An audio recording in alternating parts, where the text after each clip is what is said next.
Bismillahirrahmanirrahim. Assalamualaikum warahmatullahi wabarakatuh. Halo teman-teman sekalian, perkenalkan, namaku Devina Aprilia Nur Aini. Panggil aja Devina. Aku dari program studi S1 Manajemen Fakultas Ekonomi Unisula. Di sini aku akan menerangkan salah satu materi yang emang penting buat mahasiswa sekalian. Materi apa sih, Kak? Yaitu materi mengenai bahasa Indonesia. Di sini bahasa Indonesiaku dibimbing langsung oleh Bu Leli Yusfi Septiana. So, jangan ketinggalan nih materi ini terutama buat para mahasiswa. Oke? Yuk kita langsung aja menerangkan mengenai materinya. Yuk. Baik teman-teman, di sini aku akan menerangkan mengenai teks akademik. Teks akademik adalah salah satu materi yang sangat penting nih bagi para mahasiswa. Dan teks akademik ini dibahas dalam matkul bahasa Indonesia. Oke, teks akademik itu apa sih, Kak? Teks akademik adalah tulisan yang diperoleh dari pengamat, peninjauan pengamatan dalam bidang tertentu dan dapat dipertanggungjawabkan. Dalam artian teks akademik juga dimaksud juga sebagai teks ilmiah. Jadi seperti contoh teks akademik adalah laporan penelitian atau karya ilmiah atau karya penelitian.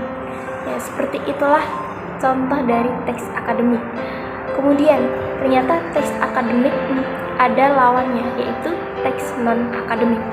Apa sih itu teks non-akademik?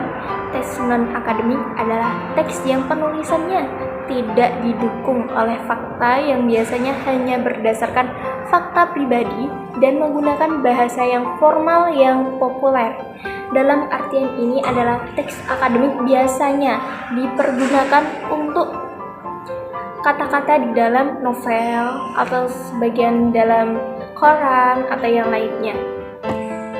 Kemudian adalah teks akademik dapat berwujud 4 jenis.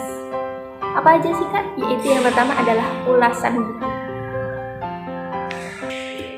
Yang dimaksud dengan ulasan buku adalah suatu tulisan yang berisikan mengenai kritik terhadap buku yang dimaksud. Kritik-kritik apa sih yang ada di dalam buku itu dimasukkan dalam ulasan buku ini.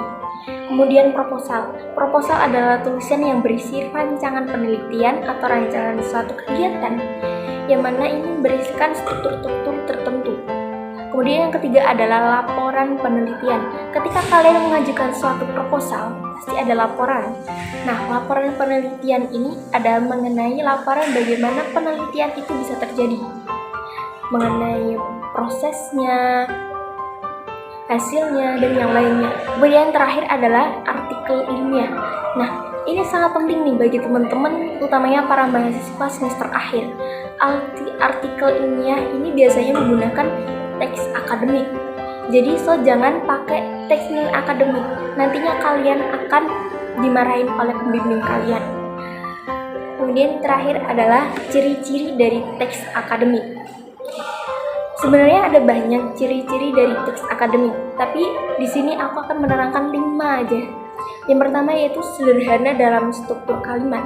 Sederhana tapi memiliki informasi yang sangat aktual dan padat informasi. Kemudian yang ketiga adalah banyak memanfaatkan istilah teknis. Istilah-istilah yang biasanya digunakan dalam penelitian, pengamatan, dan yang lainnya. Kemudian yang keempat adalah tergolong ke dalam genre faktual dan itu dapat dipertanggungjawabkan teman-teman.